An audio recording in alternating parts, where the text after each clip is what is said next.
¿Por qué Jesús tuvo que morir? ¿Por qué Dios no simplemente nos perdonó?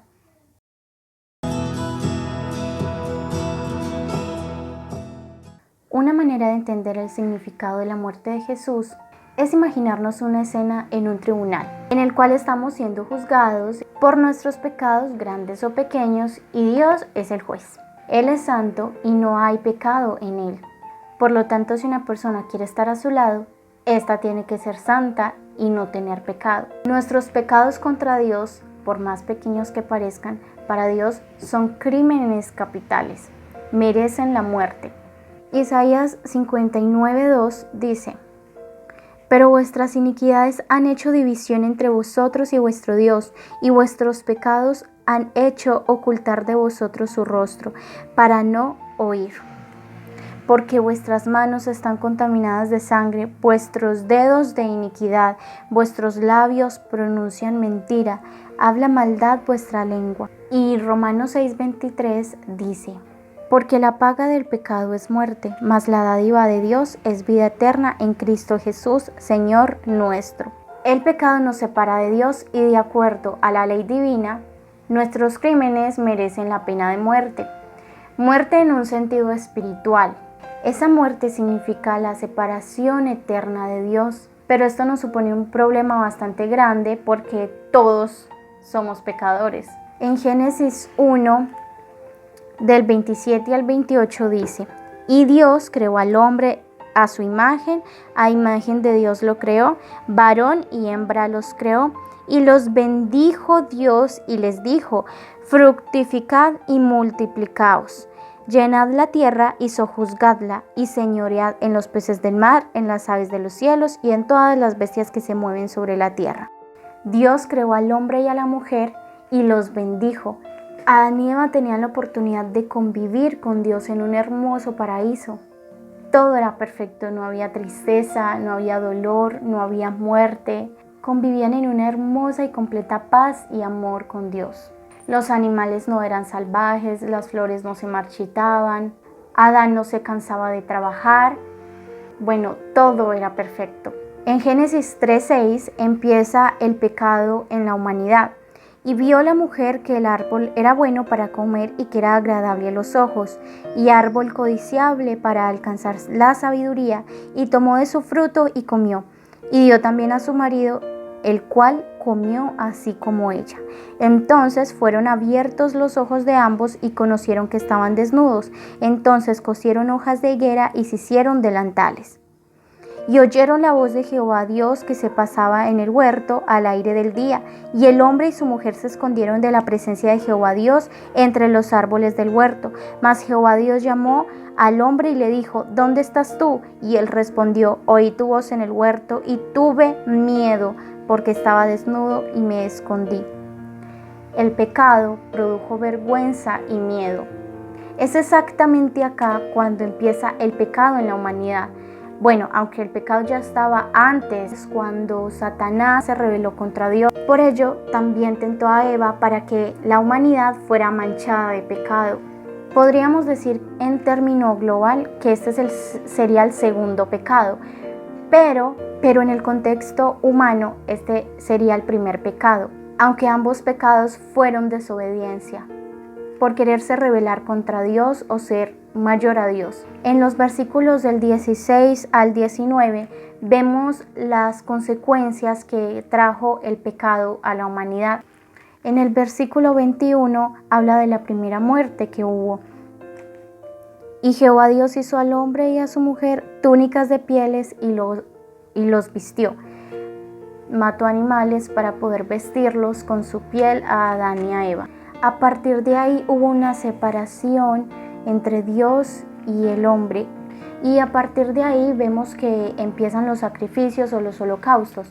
Aunque no establecidos realmente como una ley, esta ley es establecida como tal a finales de los capítulos del libro del Éxodo y al principio del Levítico, donde se establecen los sacerdotes, el templo de Dios y las leyes del pueblo de Israel. Te voy a nombrar los 5 tipos de sacrificio que fueron establecidos. El primero es el holocausto. En Levítico 1, del versículo 1 al 17.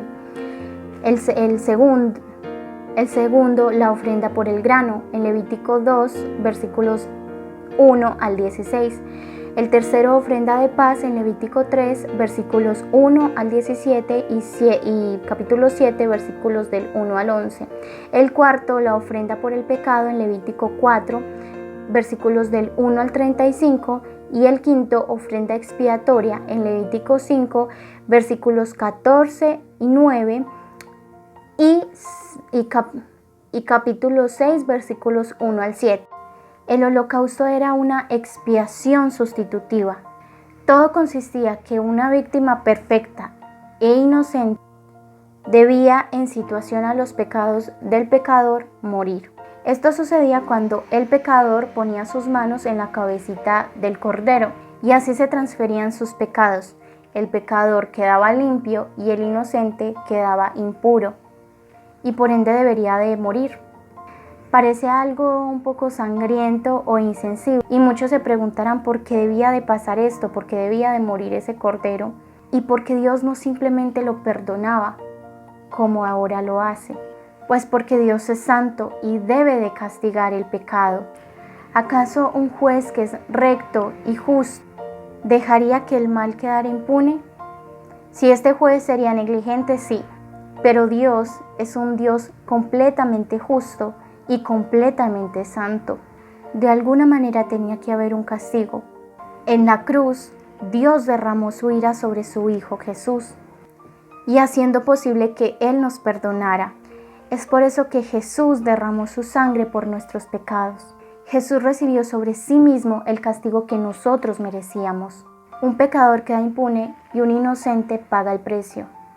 Sobre Jesús fue desatada toda la ira y todo el castigo que un vil pecador merecía. Primera de Pedro 2:24 dice: quien llevó él mismo nuestros pecados en su cuerpo sobre el madero, para que nosotros, estando muertos a los pecados, vivamos a la justicia, y por cuya herida fuisteis sanados, porque vosotros erais como ovejas descarriadas, pero ahora habéis vuelto al pastor y obispo de vuestras almas. Jesús fue el Cordero perfecto y cumplió los 5 sacrificios para que pudiéramos tener una comunicación con el Padre. Una comunicación que estaba rota. El pecado nos separó de Dios, pero Jesús nos ha reconciliado con Él, llevando sobre Él mismo el castigo que nosotros merecíamos. Eso es gracia, un regalo inmerecido. Juan 1:29 dice: He aquí el Cordero de Dios que quita el pecado del mundo. Constantemente en el Antiguo Testamento se debían de hacer sacrificios. Hebreos 7:27 dice: que no tiene necesidad cada día, como aquellos sumos sacerdotes, de ofrecer primero sacrificios por sus propios pecados y luego por los del pueblo, porque esto lo hizo una vez y para siempre, ofreciéndose a sí mismo. Hebreos 10:12 dice: pero Cristo, habiendo ofrecido una vez para siempre un solo sacrificio por los pecados, se ha sentado a la diestra de Dios. Este es el mensaje central de la cruz y la razón de nuestra esperanza. ¿Has puesto la confianza en Jesús como el sustituto de tu pecado? ¿Crees que Jesús murió por ti con el fin de darte vida eterna? ¿Crees que Él resucitó de la muerte, haciendo victoria sobre el pecado? Si no lo has hecho, te invito a que lo hagas. Muchas gracias por ver el video. No te olvides darle me gusta, suscribirte y compartirlo con otros que tú creas puedan necesitarlo. Dios te bendiga.